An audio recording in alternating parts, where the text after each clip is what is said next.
On est Parashat Roukat. On aborde. Parashat Roukat, Tafshin Pe Aleph. Alors, la Parashat Roukat, quel rapport avec la halakha? Ben, tout simplement que quand les Bnei Israël vont traverser la vallée du Arnon, là-bas, il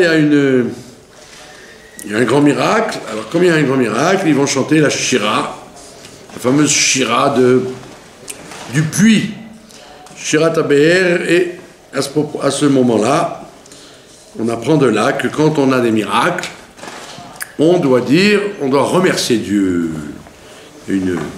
La raison pour laquelle Dieu nous fait des miracles, c'est pour qu'on le complimente, qu'on le remercie. Alors la halakha nous dit qu'il y a 4 sortes de gens qui doivent remercier.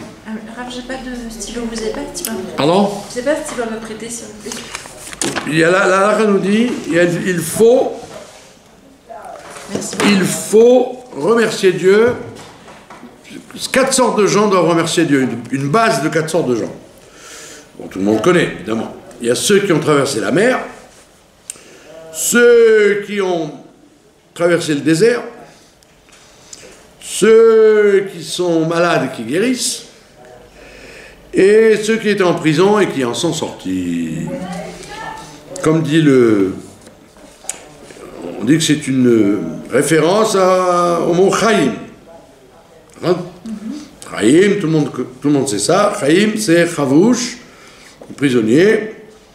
Yisurim, les maladies. Yam, c'est la mer. Et Midbar, c'est le désert. Tout ça, c'est les 4 grandes catégories de gens qui doivent remercier Dieu quand ils ont eu un miracle. Bon, mais on va tout de suite faire intervenir le côté féminin de la chose. Ça correspond aujourd'hui à la bracha qu'on appelle Agomel. La bracha du Agomel quand on a eu un miracle. Alors, comme je fais un cours à des femmes essentiellement, même s'il y a beaucoup d'hommes qui écoutent, il faut tout de suite poser la question, comment se fait-il que les femmes n'ont pas l'habitude de faire Agomel comme les hommes? On voit les hommes, ils vont à la synagogue. On n'est pas obligé de faire. Elles ne font pas, concrètement, les femmes. Comment se fait-il? Les hommes, on les voit, ils vont à la synagogue. Quand on ouvre le Sefer Torah, et à la fin du Sefer Torah, ils disent la Gomel, soit pour une maladie, soit pour la prison, soit pour la guérison, soit pour la traversée de la mer, etc. Bon, alors tout de suite, on intervient vis-à-vis des femmes, pour ne pas être en porte-à-faux. On te dit que, à cause des raisons de tsniout surtout, que ça ne se fait pas qu'une femme, elle vienne dans les synagogues, dans tout le monde, à crier à Gomel. Alors, à cause de la tsniout, et puis Kabbalah, parce que les femmes, elles ont tendance à être reconnaissantes plus facilement que les hommes. Devant le réflexe de remercier, plus que les hommes. C'est vrai, non? Ouais, c'est sûr, c'est vrai. Tout ce que je vous dis est vrai. Sauf si je vous dis que c'est faux. Bien sûr que c'est vrai. C'est vrai que les femmes, elles ont plus tendance à mettre l'accent sur la reconnaissance à Dieu. On voit malgré tout, que les femmes qui accouchent, il y a certains qui permettent, après l'accouchement, le jour de la Brit Mila par exemple, ou quand elle se sent bien, de dire Agomel, parce que c'est un danger, un grand danger l'accouchement. C'est pas un simple alitement, c'est très dangereux, que Dieu préserve. D'accord? Donc les femmes, à part ce cas exceptionnel de la femme qui accouche accouchée qui vient dire à Gomel quand elle ose le faire dans une synagogue, etc. Comment la femme va-t-elle se rendre quitte de Gomel? Alors on répond, en fait, tout le monde s'accorde à dire que la femme ayant la coutume de dire les brachot du matin, les femmes, elles disent les brachot du matin. Elles sont religieuses, elles disent les brachot du matin. Avant, c'est vrai que les femmes ne disaient rien du tout, elles priaient devant la mezouza, ou elles ne savaient même pas lire, etc. Mais aujourd'hui, avec le modernisme et les écoles qui ont été ouvertes, les femmes font les brachot, elles les font bien même, par cœur ou dans un livre, un sidour. Et dans les brachot du matin, il y a une bracha sur laquelle il faut avoir une kavana extraordinaire. La bracha qui dit Agomel chassadim tovim le'amo Israël. Que Dieu. Brachot du matin. Les brachot du matin, avant les brachot de la Torah, etc. Il y a une bracha qui dit Agomel, qui gratifie. Agomel chassadim tovim, des bontés douces, les hameaux Israël à son peuple. Et ça, il faut être mitkaven, homme ou femme, raison sans raison, pour que la journée se passe bien. Je demande à Dieu qui nous gratifie de chassadim tovim, parce que c'est vrai que tout ce que Dieu envoie, c'est bon. Oui, mais des fois c'est bon, mais on déguste, on ne se rend pas compte que c'est bon. Des fois ça fait mal. Alors on te dit, non, on veut des chassadim tovim, c'est-à-dire que ce soit bon et agréable, qu'on le voit comme ça, quoi.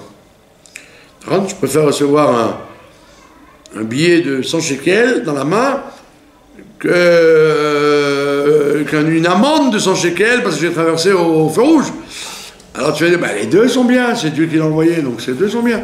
Oui, mais sois gentil, je préfère quand même les 100 shekels dans la main. Je préfère des chassadim qui font du bien que des chassadim qui font souffrir. Alors on dit que la femme, quand elle fait cette bracha, elle doit penser en même temps, pas seulement à la journée qui va arriver, mais au bien qu'elle a reçu, au miracle qu'elle a eu. Et les miracles sont nombreux parce que très souvent on ne s'en rend même pas compte. Les gens croient qu'ils voient tout. Des fois ils voient à peine le haut du iceberg. Donc on te dit, le matin, pense à ça, Agomel, chassadim, tovim, l'amo Israël. Deuxième option également, le Shabbat matin, les gens sont libres, ils ont plus de temps qu'en semaine. Si tu veux remercier Dieu pour les miracles que tu as eus, concentre-toi sur la prière qui s'appelle Nishmat. Nishmat Kol Chai. Quand tu dis Nishmat Kol Chai, même les hommes, il serait bien qu'ils le connaissent, qu'ils le sachent. Quand tu dis Abraha de Nishmat Kol Chai, c'est pour faire le Sachakol, le remerciement général de toute la semaine que tu as passée, avec tous les miracles que tu as pu avoir. Donc ça remplace avantageusement la bracha d'Agomel des femmes. D'accord? Que les femmes ne font pas. Troisième option également, valable pour les hommes et pour les femmes et les enfants, la takana du Baal Shem Tov de dire le Mizmor Odul Hashem Kitov Kidom Chasdo avant le Shabbat, avant que le Shabbat ne rentre. Le Mizmor 106 ou 107, il faudrait voir. Là-bas, il parle des 4 qui doivent remercier. 106 tout de suite, je vous arrête. Mizmor 107, voilà, 107. Kouzaï. Pardon 107. 107. Là-bas, vous avez effectivement plus qu'une allusion. Vous avez une définition des gens qui traversent la mer, ceux qui sont sortis de prison, qui ont été guéris, qui ont traversé et qui ont été qui ont sauvé du désert, par exemple. Et on le fait avant la tefila, ça? Le Baal Shem Tov, il a fixé de le faire vendredi à Mincha, parce que c'est en fait, c'est comme le Nishmat du lendemain matin, quoi. C'est-à-dire, c'est le compte rendu de tous les miracles que j'ai eu de la semaine, et que bon, Hachem, j'arrive à Mincha, ça y est, ouf, j'arrive à Mincha, la semaine est terminée, j'en ai eu des miracles, même si je ne m'en rends pas compte. Non, mais on peut le faire tous les jours. Ah, il est long, hein? Ah, si vous voulez le faire tous les jours. Il est long, le 107. Bah, c'est le 119. Vous savez très bien qu'il vaut mieux être beau et riche et intelligent que pauvre et malade. Alors on te dit au moins une fois par semaine, si tu veux pas, au moins vendredi après-midi, quand le Shabbat va rentrer, quoi. Et le Mizmor et Toda, ça remplace pas. Mizmor et Toda, le sang, ça remplace pas. Le petit, Ouais. le Mizmor, c'est moins fort, ouais. Parce que lui, on le fait tout le temps, tous les jours, voilà, elle a bien raison. C'est pas la même chose. Parce que c'est une Oda'a régulière. Je remercie Dieu, Bichlal, comme Odou Hashem. Alors que là, c'est un remerciement pour tous les miracles ignorés et connus. Parce que beaucoup de miracles nous arrivent et ils sont ignorés. Quoi? C'est vrai. Vous comprenez? Donc, comme on ne veut pas être ingrat, il n'y a rien de plus vilain que la gratitude, c'est pour ça que la paracha nous dit ça, que quand ils ont traversé le canyon de Arnon et qu'ils ont reconnu la grandeur de Dieu, à cause du miracle, on doit faire pareil. Parce que, va savoir, j'ai passé 3 secondes avant qu'il y ait un accident de voiture, que Dieu ne plaise, une porte s'est fermée, il aurait pu te couper les doigts, etc. Enfin, ça manque pas les occasions et qu'on ignore des fois complètement. D'accord? Un coup d'électricité qui aurait pu t'électrocuter, etc., etc. Donc ça c'est le klal pour les femmes. Mais dans les hommes, eh ben on a dit, ils font cette bracha quand ils ont eu au moins 4 occasions de danger. Alors, il y a toute une histoire au XXe siècle sur l'avion. L'avion. Doit-on faire Agomel quand on voyage en avion? Alors en fait, la question, elle est, est-ce qu'on a traversé la mer ou pas? C'est tout. Ou le désert. Par exemple, si tu fais Tel Aviv-Elat en avion, eh ben oui, tu dois faire, puisque tu as traversé tout le désert. Pas à pied, mais en avion. C'est quand même miraculeux. Et la même chose quand on traverse la mer, pour ceux qui vont en France, ou en Amérique, ou au Brésil, ils traversent les mers. S'ils traversaient aucune mer, si c'était un avion qui allait d'un endroit où il y a la vie à un endroit où il y a la vie, sans ni mer ni désert. Alors effectivement, là on dit, c'est pas sûr qu'on soit obligé de faire un gomel. Il faut faire Tfilat Haderer, il faudrait faire la prière du voyage, mais pas la Tfilat du remerciement en arrivant. Et d'ailleurs on le voit, que Baruch Hashem, l'avion, c'est quand même le moins dangereux de tous les transports. Statistiquement, c'est le moins dangereux, beaucoup moins que les motos, les trottinettes, etc., etc. Voilà, donc en général, on fait donc la bracha de Hagomel quand on voyage en avion. Maintenant, quel est le tvach, quel est le temps qu'on vous laisse? Le tvach, c'est en général 3 jours. Depuis que vous êtes arrivé depuis que vous avez le laisse jusqu'au moment où vous faites la bracha. Alors si vous dites tous les matins à Gomel, ah bah évidemment, à Gomel Chassadim Tovim Lamo Israël, donc c'est sûr que vous ne dépassez pas 3 jours. Ou si vous dites, le Nishmat Kol Chai, donc vous avez fait la conclusion de la semaine, mais il ne faut pas trop dépasser. Ça, c'est pour les hommes. Non, c'est pour tout le monde. Le plus tôt, ça veut dire, il ne faut jamais traîner le remerciement à Dieu. Quand vous devez remercier Dieu, Le plus tôt, faites-le. Vous avez dit que les femmes, c'est pas très tsanoua. Alors c'est pour ça qu'elles font, je vous ai dit, Agomel Chazim Tovim, ou le Nishmat, ou le Hodou du 107 du Baal Shem Tov.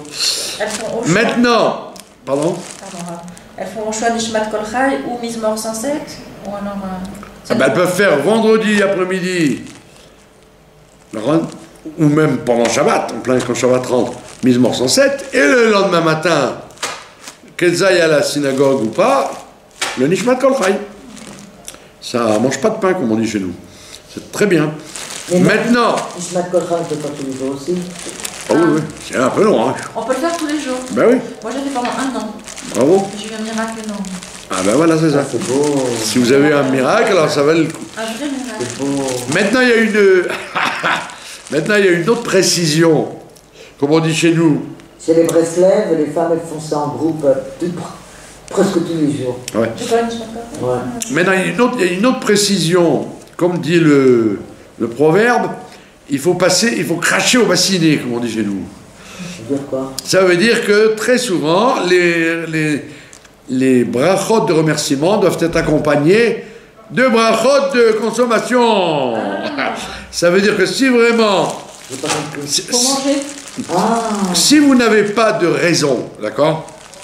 Alors on a dit, vous faites simplement les tfilotes de remerciement, mais si vous avez une raison précise, vraiment un miracle que vous avez vraiment ressenti, un miracle médical, ou un miracle de transport, ou une peur que vous avez eue et qui s'est bien terminée, bon, Hachem, alors là on te dit c'est bien de donner une collation à des gens, des nécessiteux ou pas, pour leur faire plaisir, quoi. Une boisson et une boisson et un aliment. En disant, vous dites ça à ma santé, quoi. Je remercie Dieu par ça. Alors, vous faites une bracha et vous direz pour Sarah, bat Yaakov ou bat Rachel. D'accord? J'ai entendu Rav dans un shiur que le Rav disait que quand vous êtes dans une synagogue ou essayez de vous rendre utile. Si vous voyez quelque chose par terre, ramassez-le. Si vous voyez... Voilà, ça c'est très bien ce que vous avez dit, c'est effectivement écrit, mais c'est autre chose. Ce qui est écrit est plus difficile que ce que vous dites. Ça c'est dans le cas où vraiment on a eu un miracle fabuleux, on a échappé à la mort, réellement, quoi. Un accident, un attentat, un accident, et que vraiment on a sué, qu'on a failli y passer, et qu'on a été sauvé. Alors on apprend de Yaakov Avinu, effectivement, et de, comment il s'appelle, je ne vais pas vous inventer le nom, c'est dangereux,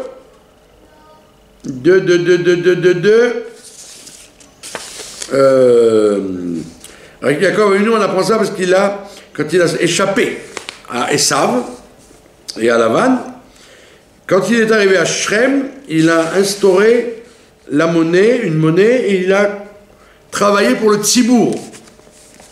Il a aidé le Tzibour où il était. Ah bon, quand il est arrivé à Shrem? Ouais. Vous allez dire, pourquoi quand il est arrivé à Shrem, il a instauré la monnaie, instauré des tribunaux, organisé des marchés? Quel rapport? Il dit parce qu'il a échappé au danger de monsieur Esav, son frère, et de monsieur Lavan, son beau-père. D'accord? Donc de là, on apprend que un miraculé, il doit se rendre utile.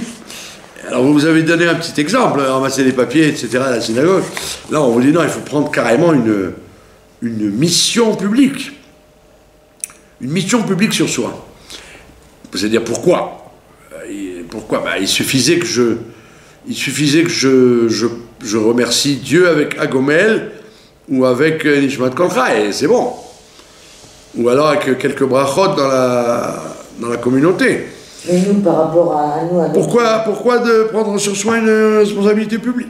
Alors la réponse, c'est que quand quelqu'un il a un grand miracle, quand il s'en rend pas compte, bon bah ça va. Quand il s'en rend compte, il a eu un grand miracle, automatiquement, comme Yaakov l'a su, l'a pressenti, on lui enlève de ses mérites. Il devient redevable. Non, pire que ça. On peut lui enlever le compteur de ses mérites. De l'homme. Ouais, dans ce monde-là et dans l'autre. Alors donc, il va se retrouver,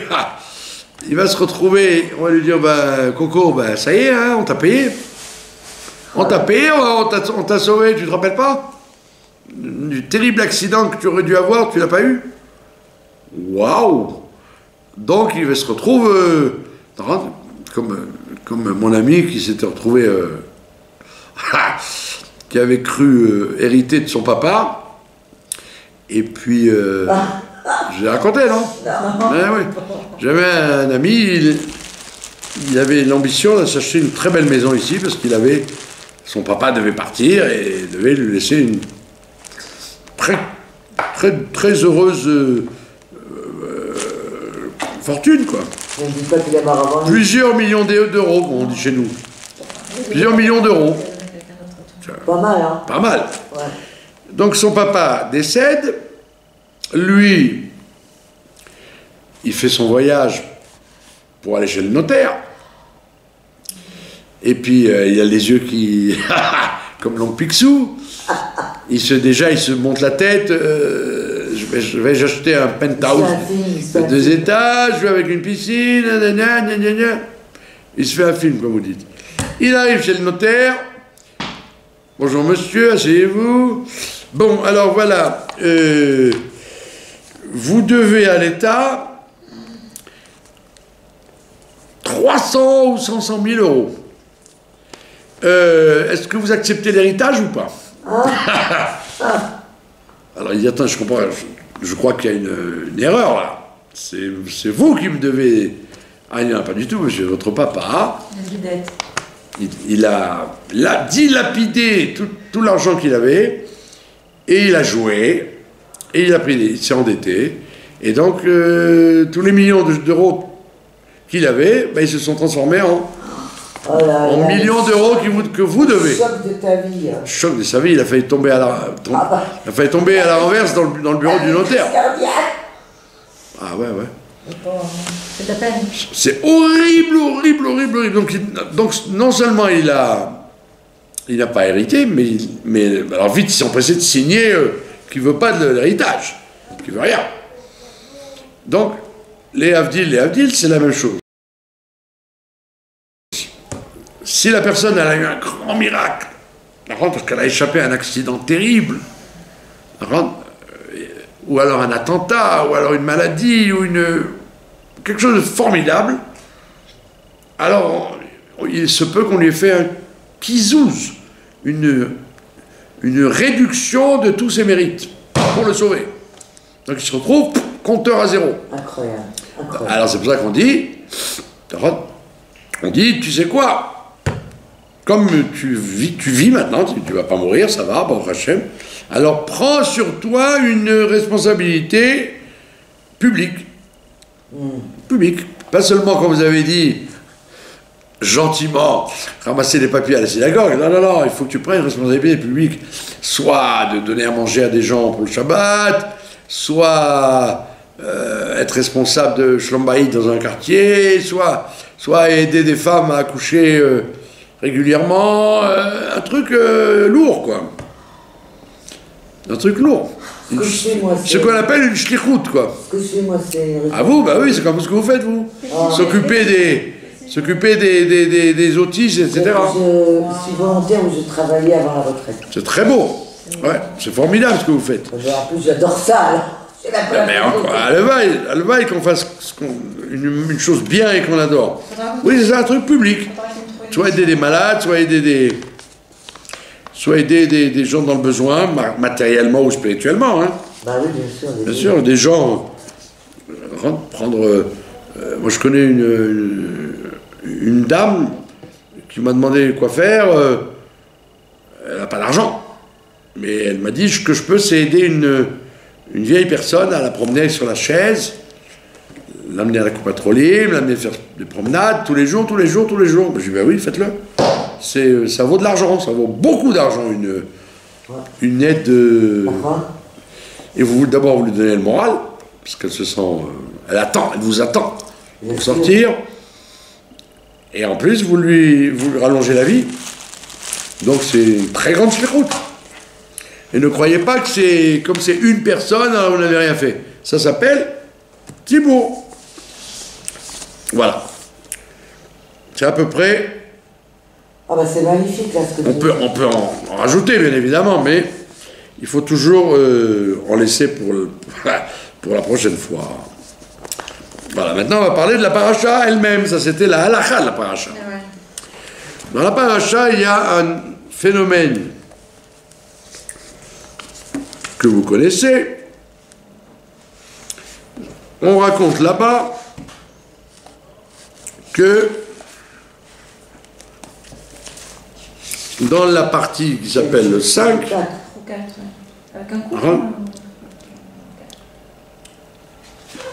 il y a le drame évidemment de Moshe Rabbeinu qui tape sur le rocher au lieu de lui parler, bon ça vous le connaissiez, mais il y a un autre événement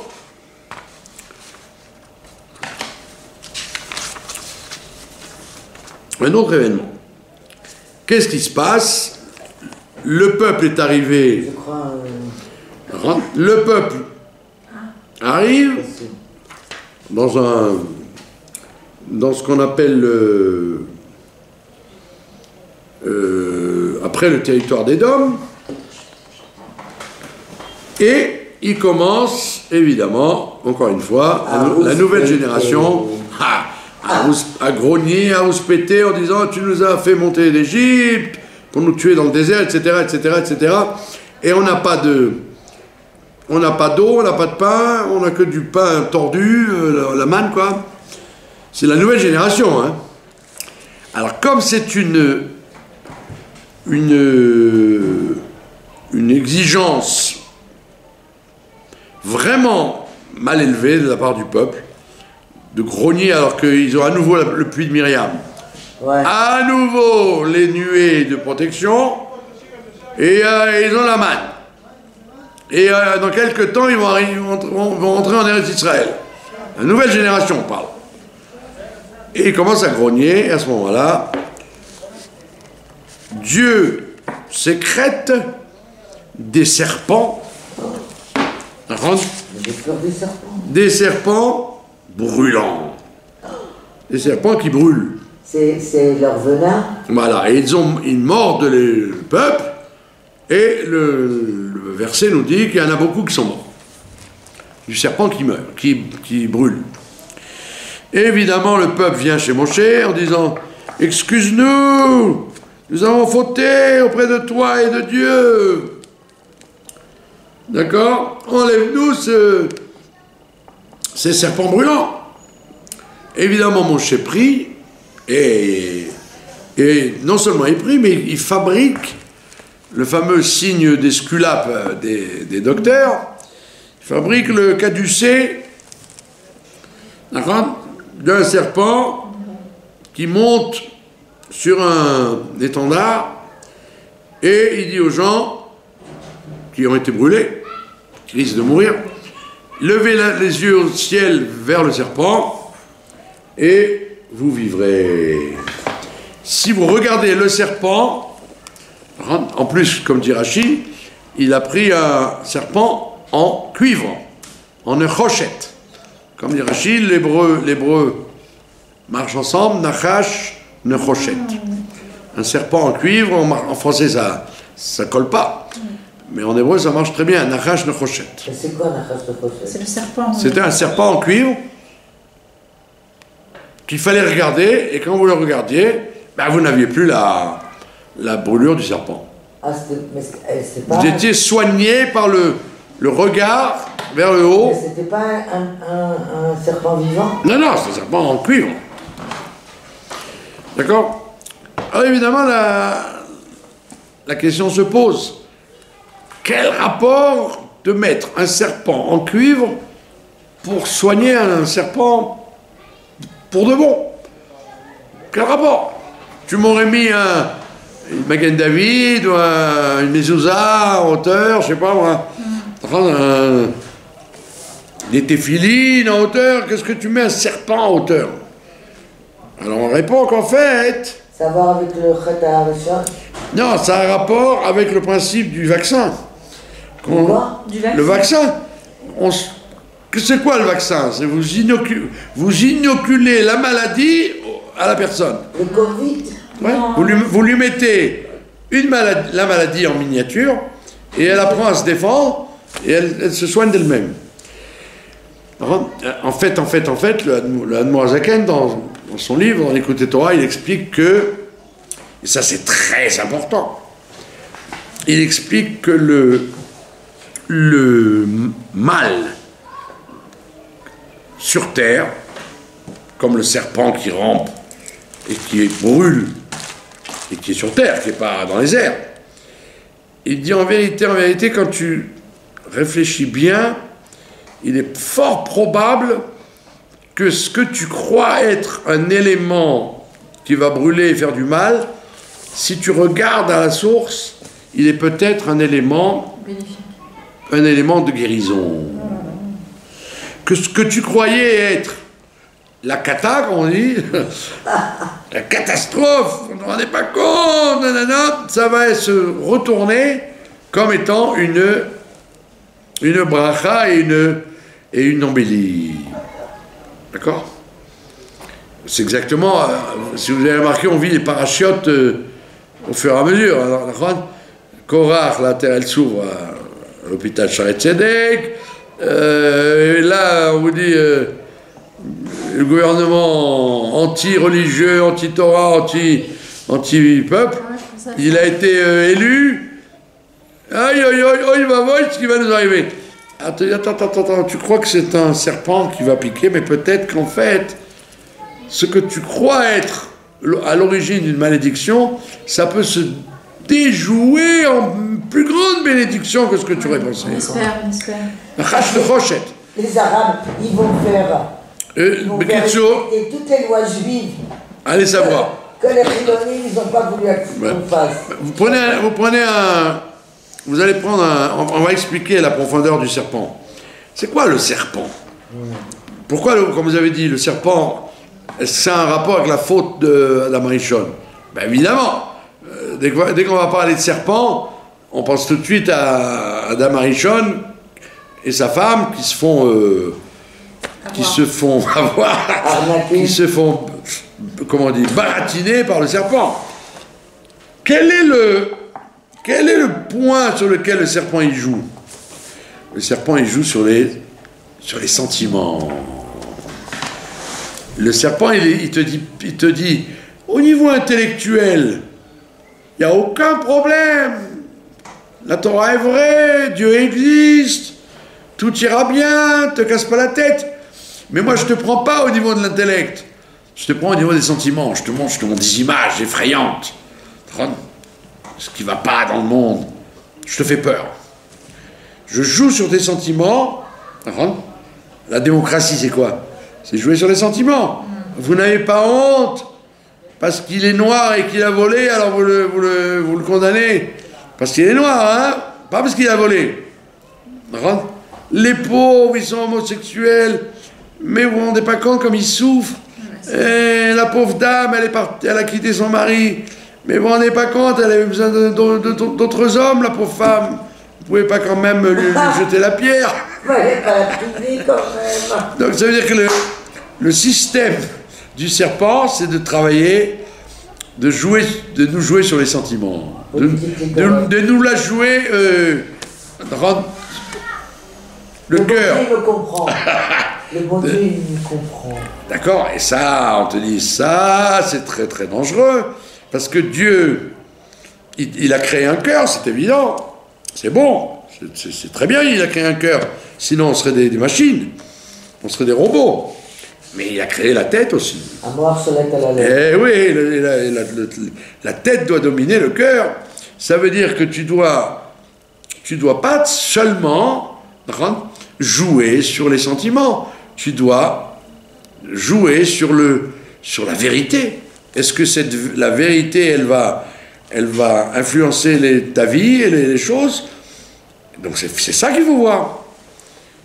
C'est la vérité qui doit jouer sur tes sentiments. Tu dois axer tes sentiments, tes réactions émotionnelles vis-à-vis si oui c'est vrai ou c'est faux. C'est pour ça que je vais vous livrer un secret. Comment dit-on les sentiments en Kabbalah? Par la lettre Shin. C'est la lettre Shin qui représente les sentiments. La lettre Shin. Comment ça? Vous prenez le Shin. La branche droite du Shin, c'est Avraham Avinu. C'est l'amour. Vous prenez la branche gauche du Shin, c'est Yitzhak Avinu, c'est la rigueur, le din. Vous prenez la branche du milieu, c'est Yaakov Avinu, l'équilibre dans tous les sentiments, l'harmonie de Donc il ne faut pas trop être Abraham, il ne faut pas trop être Yitzhak, il ne faut pas être trop Yaakov, il faut être les trois. C'est Shin. Ouais, c'est la perfection, quoi. Pardon? C'est la perfection. C'est l'équilibre parfait. Maintenant, donc, comme je vous l'ai dit, le serpent, il est très malin, il joue sur les sentiments. Ça veut dire, il va te dire, comment? Il faut être gentil avec ces gens-là, il faut être Avraham Avinu.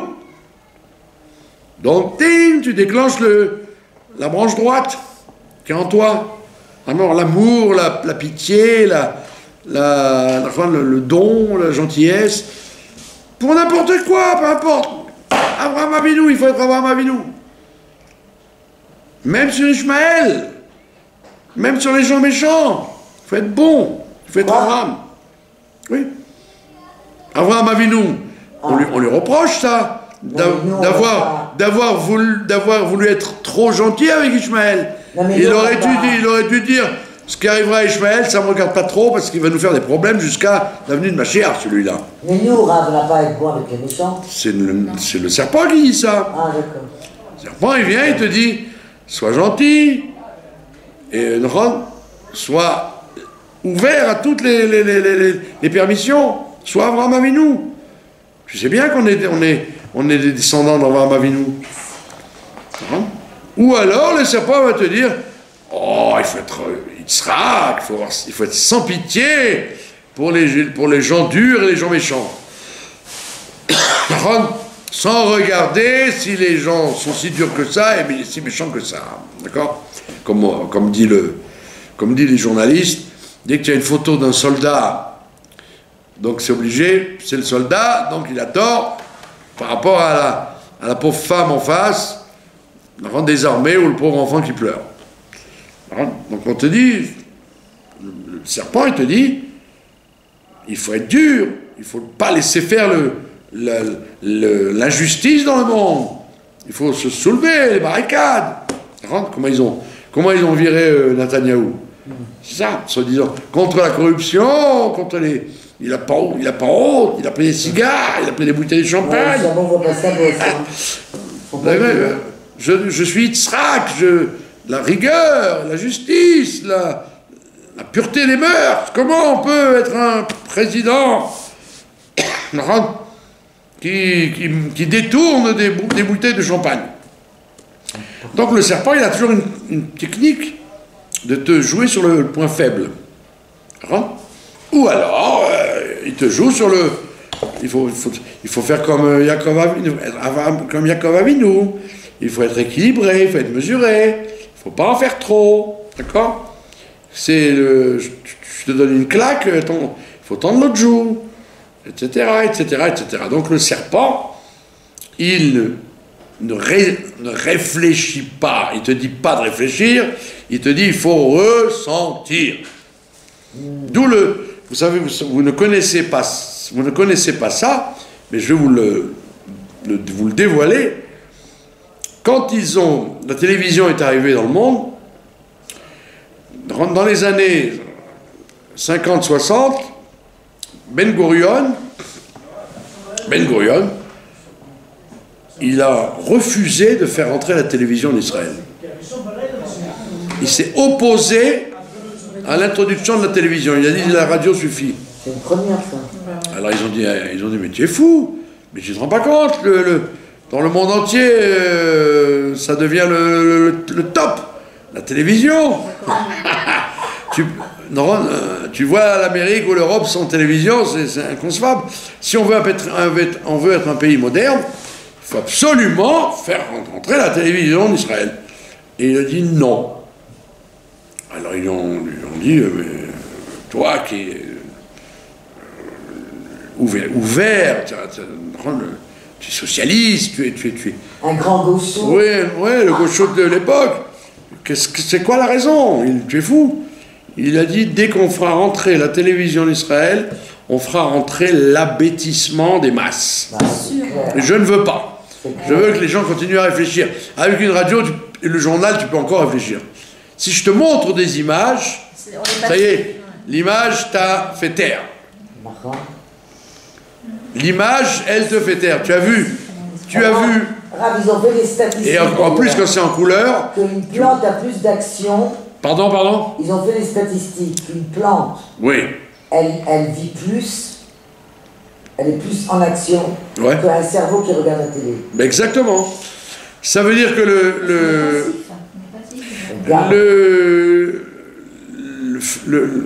l'image est violente, etc., et expressive. Ça y est, tu as oublié tout. Le droit, le bien, le mal, c'est fini, tu as vu l'image, c'est fini. Là, je me rappelle, quand nous étions petits, alors je descendais l'escalier avec mon père dans la maison, quoi. Et la concierge, elle ouvrait la porte, elle disait « Ah, monsieur Barkat, vous avez entendu vous voyez ce qui s'est passé ?» Alors nous on disait « Ah bon? Ah oui? Ah ben oui, monsieur Barkat. » Allez, mon père disait « Mais c'est vrai? » Ben oui, c'est vrai, ils l'ont dit à la télé. Ma mère a dit la même chose. C'est vrai, ils l'ont dit à la télé. D'accord? Et donc, Ben Gurion, vous voyez on critique Ben Gurion, en vérité, il était beaucoup plus en avant. Voilà. Et donc, c'est le principe du serpent. Le serpent, il te dit, je ne peux pas te convaincre du faux par le raisonnement, parce que tu vas me dire, mais non, c'est faux, c'est écrit dans la Torah le contraire. Il ne faut pas voler, il ne faut pas tuer, c'est écrit. Alors il te dit, non, n'utilise pas ta tête. D'ailleurs, c'est pour ça que je m'adresse à Chava. Je prends la femme, parce qu'elle est plus sentimentale que l'homme. Je m'adresse à elle, pas à l'homme. Parce que l'homme va me dire où c'est écrit. Qu'est-ce que tu racontes? Je ne te crois pas. Alors que la femme, il a prise par les sentiments, comme on dit. Il a pris la femme par les sentiments, et Chava a pris Adam par les sentiments, etc., etc. À partir du moment où tu as pris quelqu'un par les sentiments, ça y est, tu l'as ensorcelé, et donc c'est le principe de la paracha. Moshe, il dit, vous savez pourquoi c'est des serpents brûlants qui vous frappent? Parce que justement, vous vous fiez aux apparences, vous avez oublié intellectuellement tout le bien que Dieu vous a fait, que je vous ai fait, la manne, le puits de Myriam, et les miracles que je viens de vous faire maintenant, quand vous avez traversé le détroit d'Arnon. Tout vous avez oublié. Pourquoi vous avez oublié? Parce que c'est les sentiments qui parlent. Vous avez switché. Je ne réfléchis plus, ni sur la grandeur de Dieu, ni sur la vérité de Moshe, je réfléchis sur l'immédiat que j'ai. Ah, je me sens pas bien. Ah, je suis en dépression. Je me sens pas bien du tout. Ah, tu te sens pas bien. Tac, je t'envoie une piqûre de serpent qui va te brûler.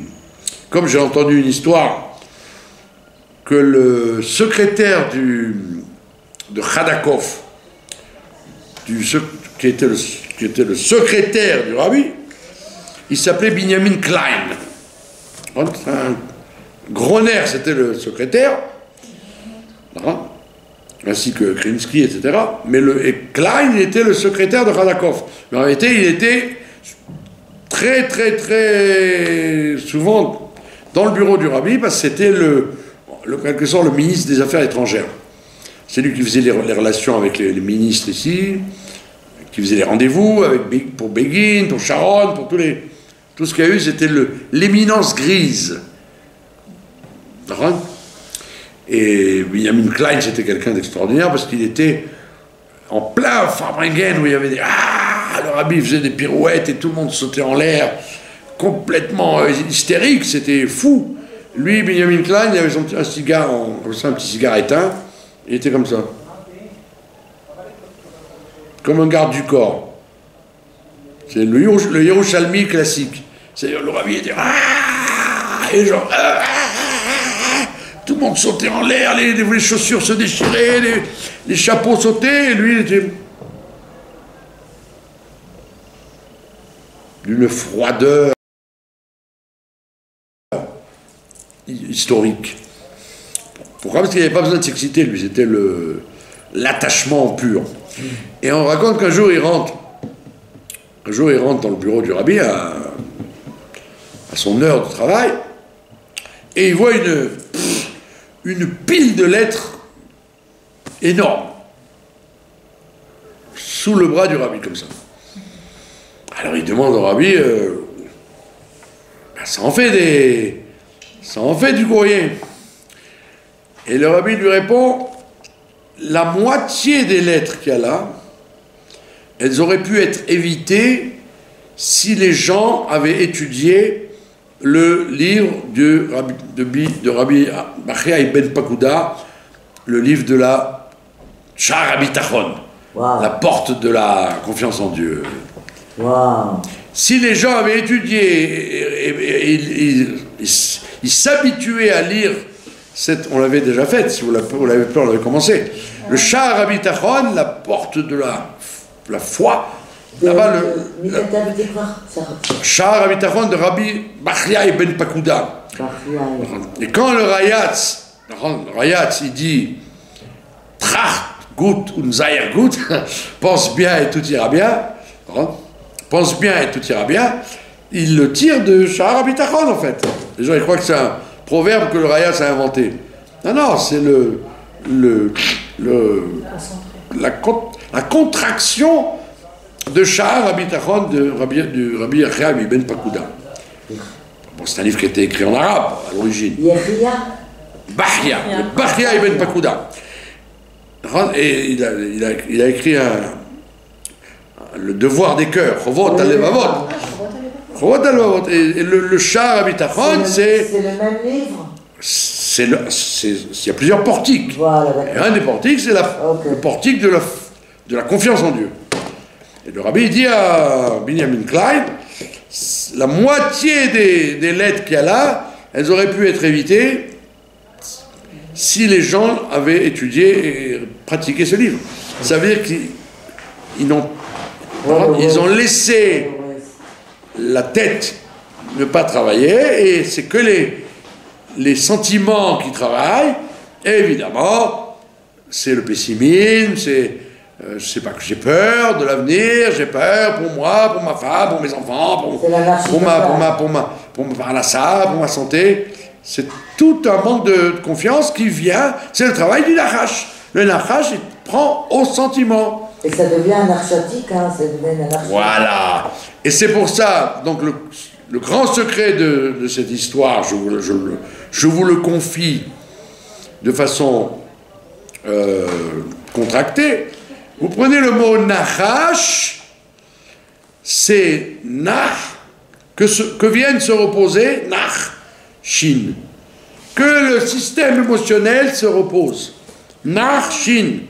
Vous avez compris? Arrête de faire travailler ton système émotionnel, fais un peu travailler ton système intellectuelle de la Emouna et du Bitachon. Narchin, ça c'est beau ça. c'est joli, hein? Ça veut dire laisse reposer le système émotionnel que te propose le serpent. Évidemment, on ne parle pas du système émotionnel que te propose la Torah, c'est-à-dire le vrai amour d'Abraham, la vraie crainte d'Yitzhak et la vraie harmonie de Yaakov. Sans quoi, tu es un voilà, comme dans le désert. Et pourtant, c'est la génération qui va rentrer en Eretz Israël, donc elle devrait avoir pris les leçons de 40 ans de miracles depuis la sortie d'Égypte. Des miracles qui ne les ont pas abandonnés un instant. Et ils ont le culot, la méchanceté de dire toi et le bon Dieu, vous nous laissez crever dans ce désert. Mais vous crevez, vous êtes au top, vous avez tout. Et dans quelques jours, on rentre en Eretz Israël. C'est quoi ça? Et alors, comme l'avantage du Tanakh, que nous on n'a pas. Nous on doit travailler avec la Emouna. Eux, le Tanakh, c'est direct. Ils font les oeuvres, truc, invasion de serpents. Serpents, ils sont brûlés, et ils disent excuse-nous, mon cher Avenu, on n'a pas voulu. Ah, Nachash, hein? Vous avez écouté le Nachash? Dès qu'il y a moins de trucs qui ne marchent pas, écoute ça! Avec tous les miracles que vous avez vus, votre cerveau n'a pas retenu et votre cœur n'a rien retenu. Vous ne retenez que parce que 5 minutes par jour, vous êtes en diki. Vous êtes en dépression, on dit par jour 5 minutes et ça devient j'en peux plus. Ah non, je te réponds pas au téléphone, j'en peux plus. Vraiment, je suis en stress. Je suis gamour. Vous avez compris? Donc c'est très important. Et donc, Dieu, il te dit, réfléchis bien, mets le serpent en hauteur, parce que ce que tu crois de tes yeux aveugles être une situation mauvaise, moi je vais te la transformer en situation mieux que ce que tu aurais cru. Et c'est pour ça, c'est pas pour rien que le Gimel Tammuz, le gouvernement a été voté. Gimel Tammuz, c'est le jour, c'est le jour de l'incertitude. Il ne savait pas si le Rayat ne savait pas s'il allait être libéré définitivement, ou alors tué pour de bon. Tac, tac, une drôle de roulette russe, c'est le cas de le dire. Alors, un bouleversement des événements. Et justement, le Gimel Tammuz, après, on se rend compte, mais non, c'était le début de la Géoula, puisque c'est ça qui a transformé son accusation en libération.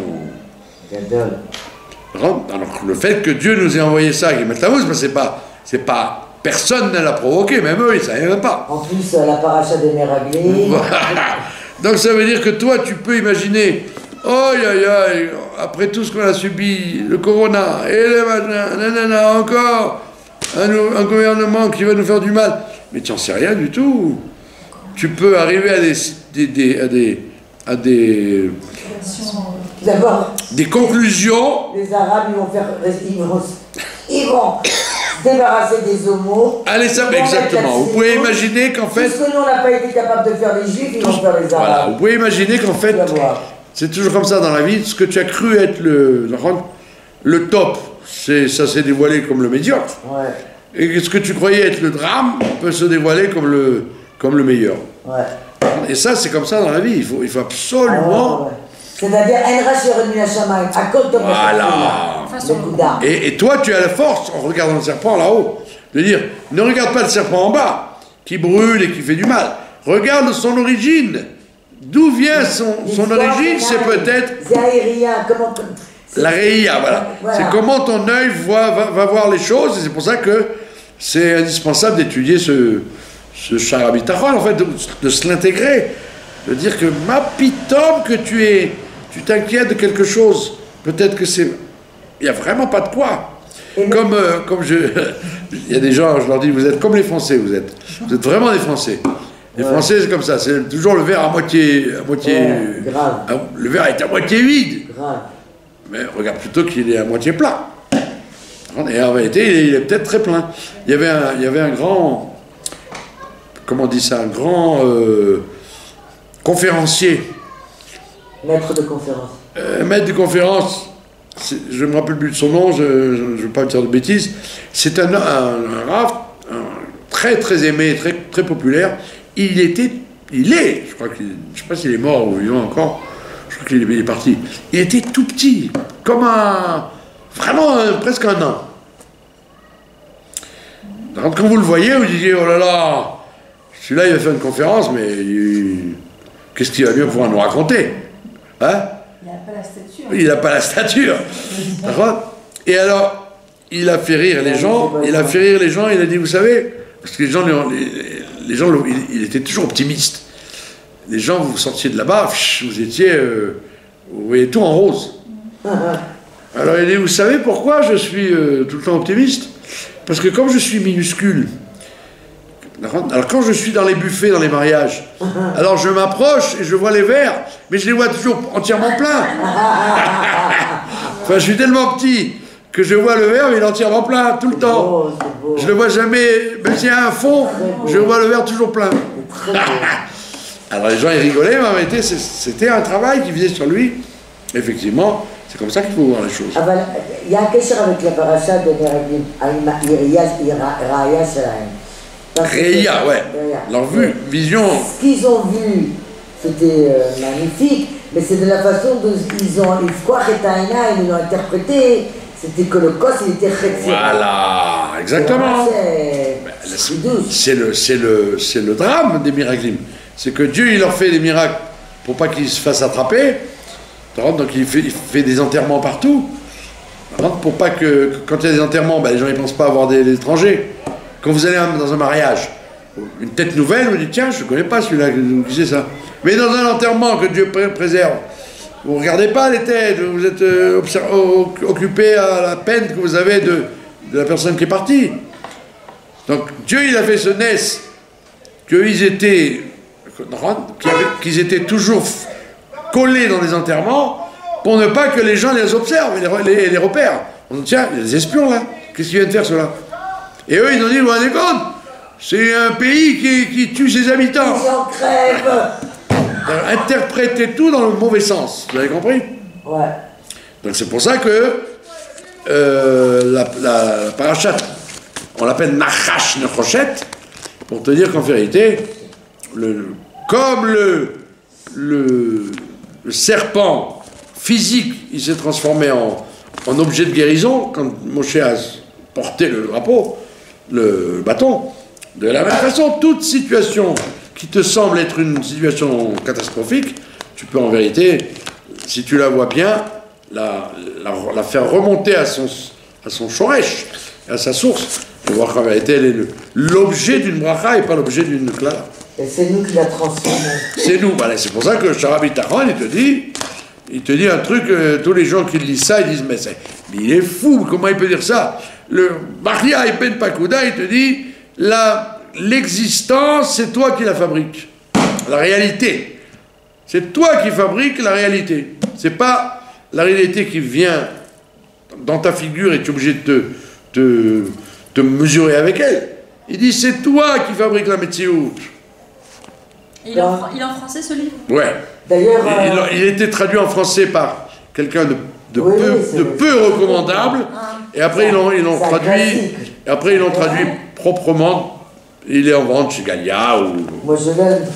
Le devoir des cœurs. Il faut lire le portique de la confiance. Le Rav Toledan,